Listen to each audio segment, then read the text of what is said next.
What's up everyone? In this video we are going to be doing a unboxing of the Yeti, and it's right here. It's an incredible microphone. We're going to be talking about why the Yeti is so well spread and prevalent and one of the only options, and why that has occurred in the microphone industry for any starter to intermediate user of microphones, and what the other options are, as well as just my review on this. And then at the end we'll be doing a little bit of a sound test just to show you guys what the heck is going on with the Yeti.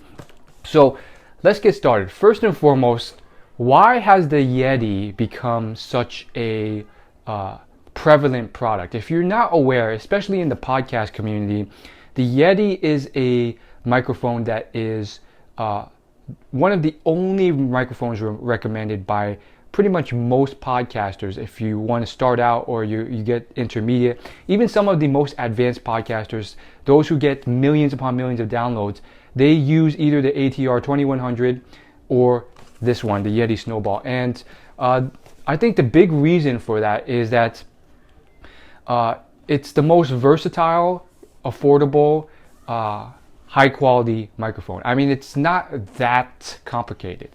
I mean, if you ask why Amazon or Costco is so successful, when you boil it down, it's because it's affordable and you get high quality stuff. Amazon, they do good. You get the product shipped to your house for free, and or you get it for very cheap, and it's a high quality product. In fact, I got this off Amazon. Now,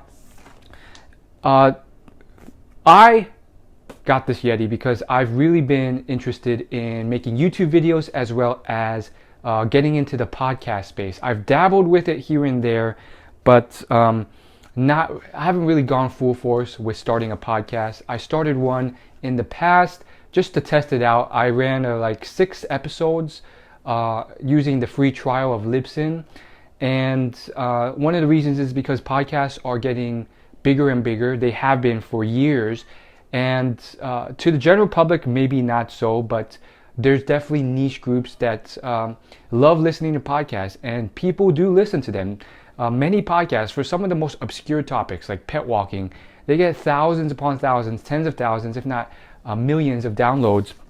And so let's just get into this one. This is the Yeti.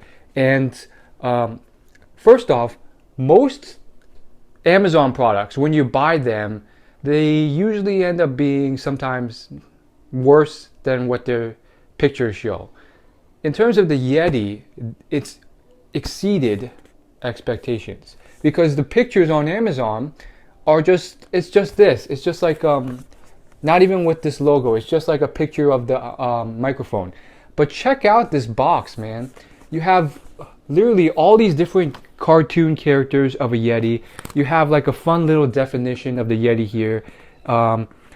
It's in a different language. I can't read it, but it's pretty. There's an English one up here. You know, the standard fun stuff. Yeti, a legendary ape-like creature who roams the Himalayas. 2, an incredibly versatile USB microphone found worldwide. Another reason why the Yeti is so good is because not only is it affordable, but because it's so versatile. You can actually use it for a number of features, not just podcasts, but they have it listed out here: vocals, instruments, choir, voiceovers, vocals, conference calls, field recordings, orchestras, interviews, vocal duets, and so on and so forth. And there's really only 2 options right now in the domain of podcast microphones that's really highly recommended and really gets most of the traffic, most of the sales, and has incredible reviews, like 4 or 5 out of 5 stars on Amazon, for over 500 to 1,000 ratings. One is this Yeti, the other is the ATR 2100. Now, the cheaper of the 2 is the ATR 2100, which is, I would say, around 40 to 60 bucks. The Yeti is about 110 to 130 bucks. And last year, I skipped buying this during the Amazon Cyber Monday slash Black Friday weekly sale or annual sale. And basically what happens during that time on Amazon is that like everything gets discounted. And the Yeti got discounted a lot. And then it shot back up in price. And I've always kind of been, I would say, not repulsive, but averse to those sales because I just think that it's a gimmick. But in the case of the Yeti, it turned out not to be a gimmick because after that one-day annual sale, it shot straight back up to its $130 price tag and stayed there until now. And I ended up buying it for $130. But Black Friday is actually coming up very soon. In fact, it's within 1 month from when I'm recording this video. And I'm sure they'll do the same sale. So if you want to pick it up then, you can probably get like a 50% discount on this and save yourself like a lot of money, if not more money, if you buy it during that time. And I ended up missing out on that because I thought it was some type of gimmick. I didn't think it was legit, but it was, because this thing shot back up to the same price after that sale for the rest of the year. And I just watched it stay there. Anyhow, I'm going to open this up for the first time. Again, just admiring like the box. I did not even expect it to come in such a fancy box. And just check this part out. Like, it's all labeled and everything. And one of the reasons why I think it's so good is because I think it's simple. It's simple yet so effective. You have the volume switch, mute button. It's a USB plug straight into your computer. You have a headphone outlet if you want. And then the rest is just like standard stuff. It's like a bass. There's a mic gain control. I don't even know what most of these do because I'm pretty much beginner. So let's go ahead and open this up. I'm going to open it up for you guys. Let's see here. This is my first time opening up for a microphone. And just to give you a little history while I'm opening this up, as far as my microphone history, it's literally been my iPhone, a lot of point and shoot camera phones with their built-in mics, and then I started transitioning into the cheapest quality in microphone, like plug and play microphones like this one. And I bought those from Amazon for like $6. They broke within a week, all of them. And I got that recommendation from a guy on YouTube who I would not name, but he had like an affiliate link for it. And he was like, this is the cheapest one you can get. It's still really good quality. Turned out to be complete crap, waste of my money. But I only wasted like $12 from that. Then I decided to choose quality over just quantity. And you know how it goes. You try and save money, but you end up breaking it within a week and spending more money in the long run. So might as well just go for quality from the get-go. So then I bought this thing, which is the lavalier mic. I bought the used version, which is just as good as the new. And this one cost me about $25, and it's been working really great. It has an extension cord that goes for a long way, like 12 feet. So I can be all the way back here. And if it's working properly, you can still hear me crystal clear because this extends so far. And I just plugged this straight into my iPhone. Anyhow, now we've upgraded to this. And I know that there's one big YouTuber. His name's Antonio Centeno from Real Man Real Style. He has like 500,000 subscribers and hundreds of millions of views. He's one of the, if not the top men's fashion YouTuber. And he has mentioned in his videos that what he does is he actually uses this microphone. It's either this one or the ATR 2100, but he hides it below this capture screen so that no one can see it. And basically, that's how he gets such good audio quality. Now, do I think that's best for talking head videos for YouTube? Probably not. I would say something like this works better. These types of big bulky microphones, they kind of only, I mean, it's mainly for when it's not a visual element like a podcast. However, having said that, lately within the last year, a ton and I mean a ton of big YouTubers have been clearly just using very high quality, high tech microphones that are really bulky and so forth. I haven't really liked it because it kind of like, for a visual medium like YouTube, it's kind of weird having this like big bulky thing in front of you. It's like you're not a radio show host. You're not a talk. You're like, just look at talk show hosts. They don't have big bulky microphones in front of you. They have like these big things on top, and so it just doesn't. I think it detracts from the visual element if it's there. But in the last 2 years, I've been seeing it a lot. PewDiePie does it, but then half of his videos are gameplay, and his like whole face is like in the bottom right corner.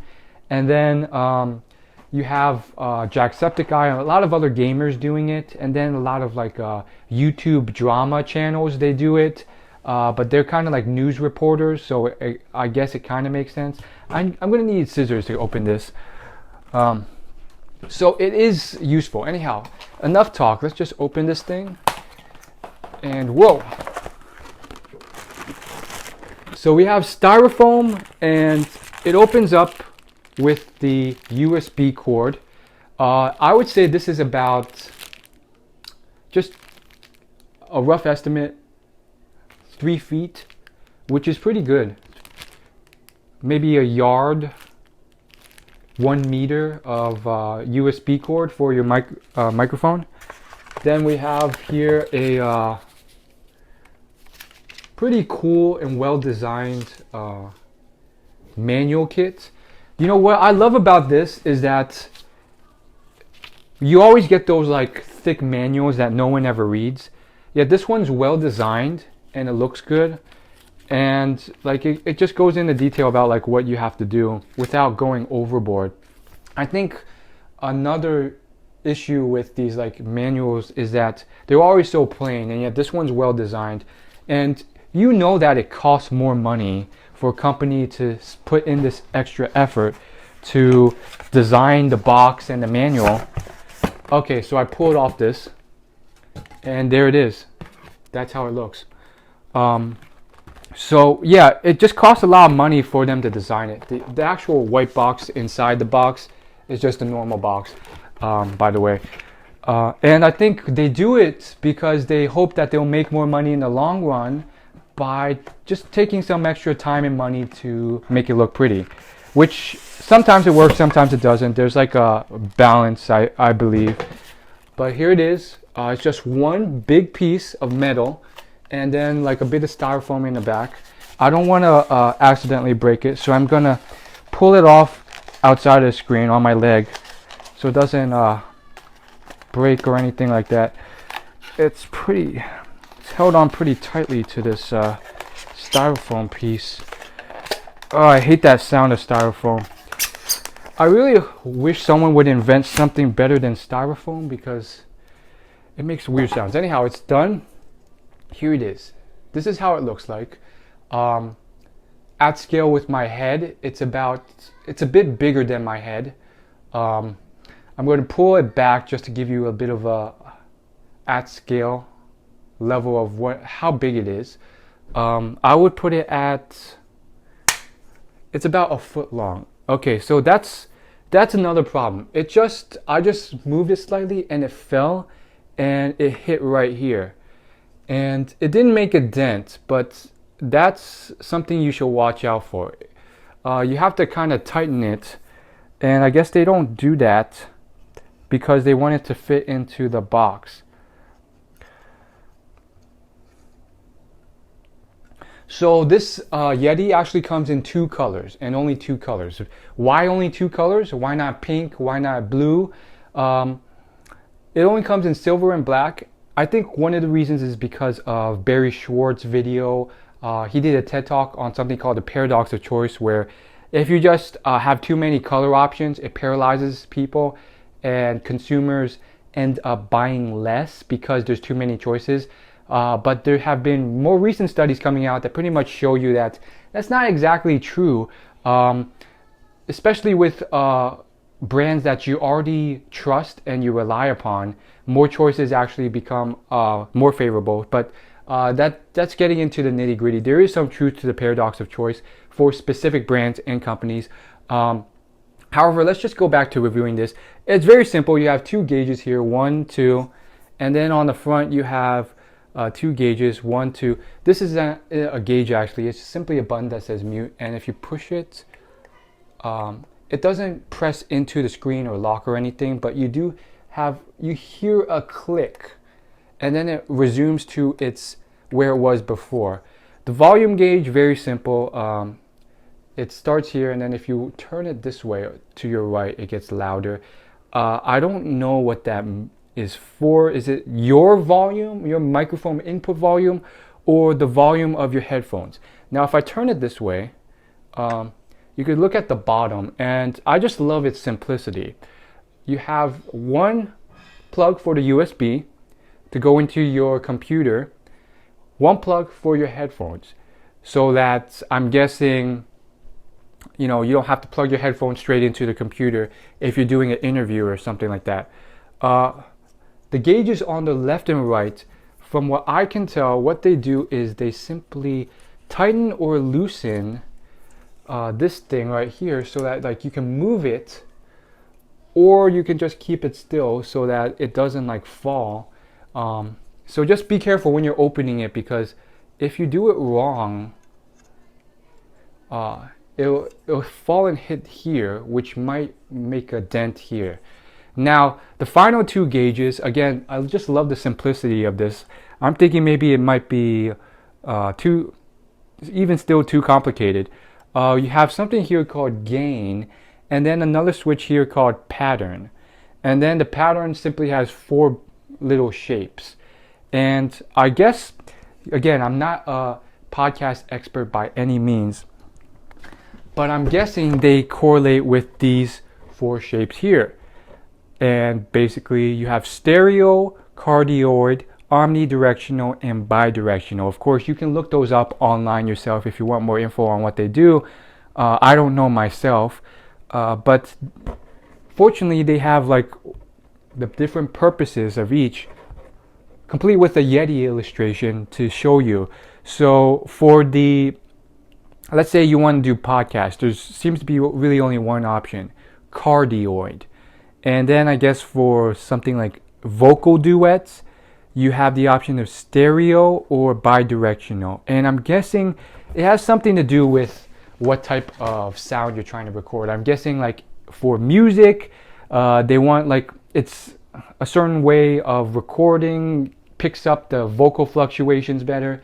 So for me, since I'm mainly focused on podcasts, I would switch it to cardioid.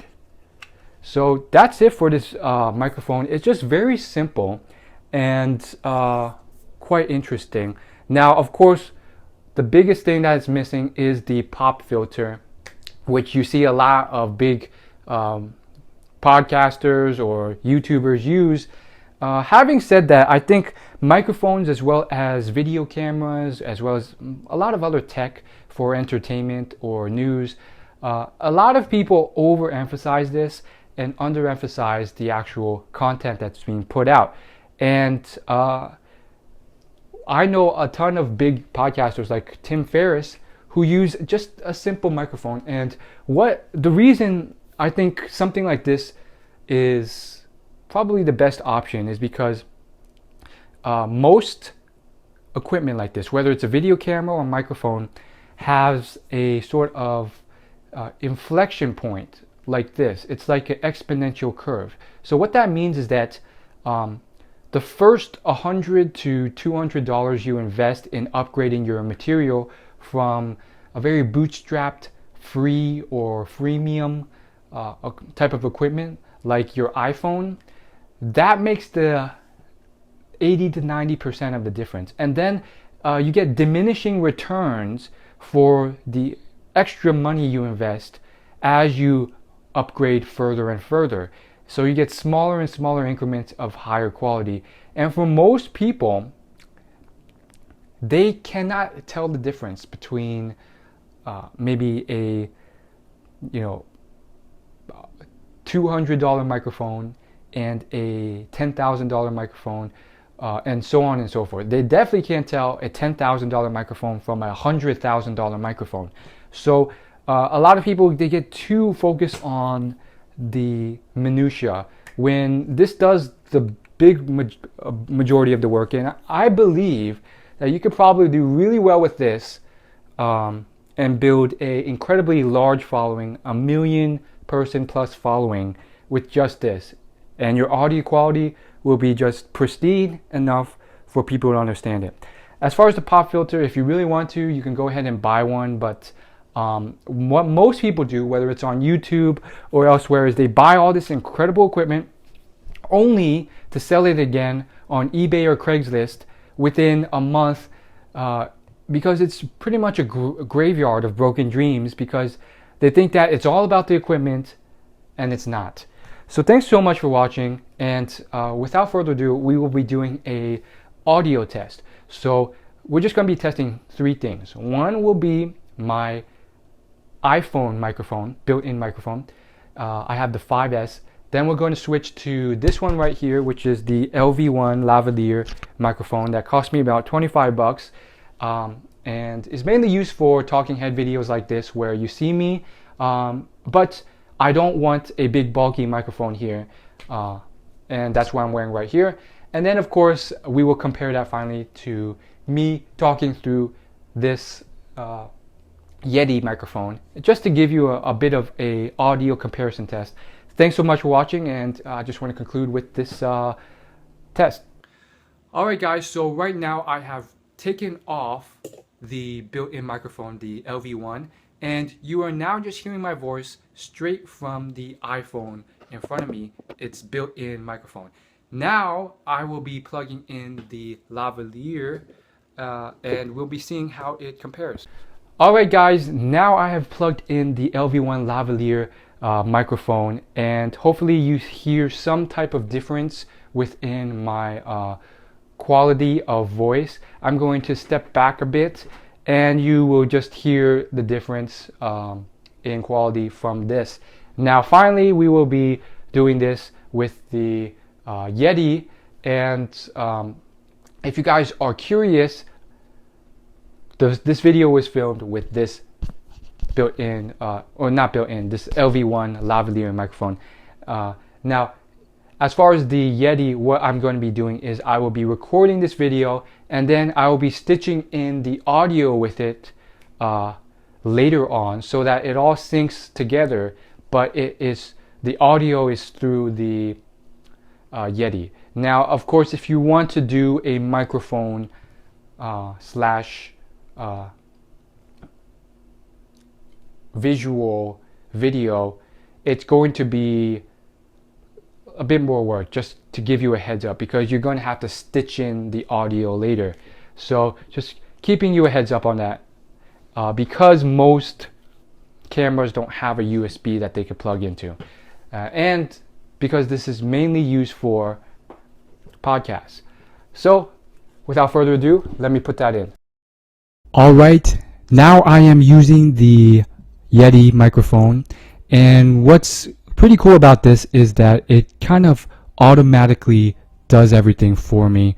I simply plugged it in via USB, and it was already detected, everything was good and fine and dandy. And that's pretty much what we always want to occur for any type of device that we plug into the computer, whether it's a printer or this microphone.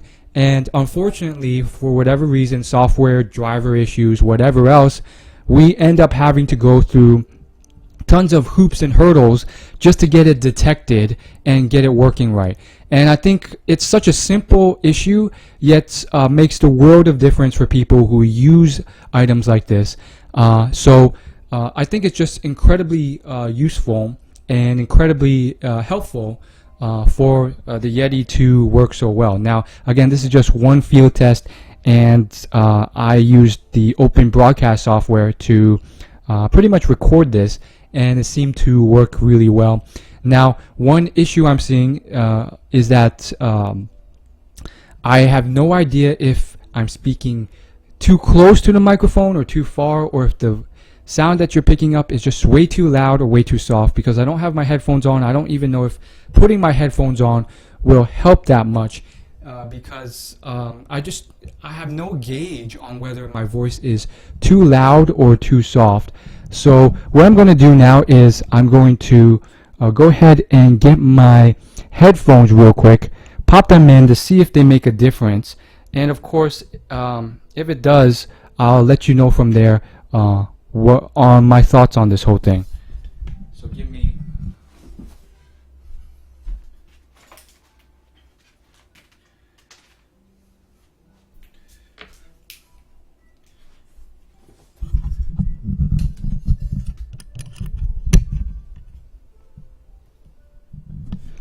Alright, so I have now plugged in my headphones, and yeah, so the headphones, they don't pick up my own voice, so I have no way of really gauging if my voice is way too loud, and I need to tune down or tune up the input microphone gauge.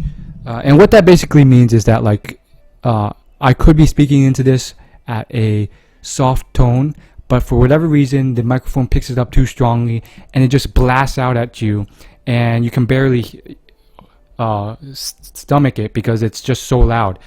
So that's what I think this thing is for. It says gain here, and I think if I just turn it up it gets louder, if I turn it down it gets softer. Now the issue though is, again, I have no idea of really knowing if it works well. And let me see if I actually turned it to the right one. So I'm going to be mainly using this for podcasts and just talking, so I should put it to cardioid, which is not this one.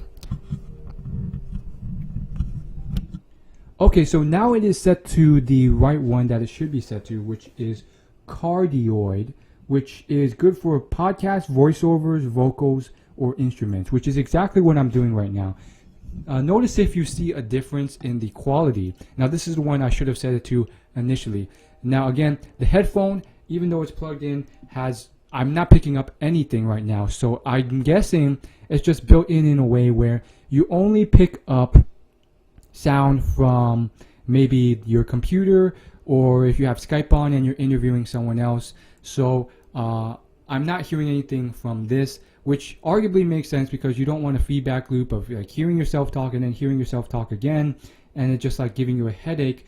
But yeah, I was wondering if this might be able to help me gauge to see if the words I say are too loud or too soft, as I said before. Again, it's pretty much useless, but that's basically the test right now. Let me know if you see a difference in the audio quality. You should, between the three tests I did. And again, another big thing is that although it's so far really well, I just hit the mute button.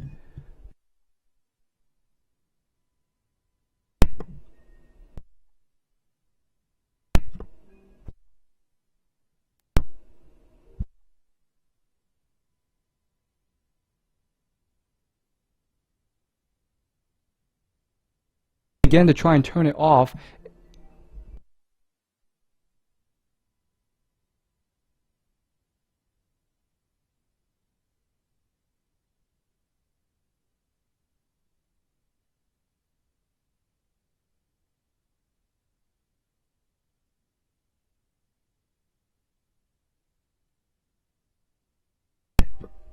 Okay, so basically, I kind of screwed up here. I hit the mute button, thought that it turned it off, but it kind of turned it on, because you can't really tell if the flashing one or the red light is mute. But apparently when it's just red and it's not flashing, that means the mute is off, which confuses me even more. I think they should just make it like if it's lit, it means the mute is on. When it's not lit, it means it's off. Now another thing, so I just realized there's a volume switch here. I want to see if the volume switch actually does anything with my headphones. Okay, it does. So I am now picking up my own voice at real time as I am talking into this, because I have turned up the volume. So before I thought that it doesn't pick up my own voice, but it actually does, and there's actually no feedback loop because I'm picking it up very, very quickly. And then the volume switch here is pretty much, it seems to simply turn up or down what I hear through my earbuds. Now, again, that just makes it doesn't really tell me if other people who are hearing this are getting it too loud or too soft, which is something I am concerned about. So basically, from your average consumer here, I would say that this is a pretty good headphone. I'm still pretty impressed by it. I am excited to do the editing and see the difference in audio quality myself. But again, having said that, this is simply an unboxing. So where the real test is 6 months or a year from now, where I really get this going and see if it breaks, if it's as versatile as it seems, where I do have a lot more tests on this and really see if it's actually worth its time. And I think that's something that most people underestimate because they're so focused on the initial unboxing, and it seems all good and fine and dandy until you try it out. So stay tuned for that video. Leave this video a like. My goal is 10 likes, and hit the subscribe button, and give me some requests in the comments below, some feedback on what type of videos you want to see. Thanks for watching. See you in the next video.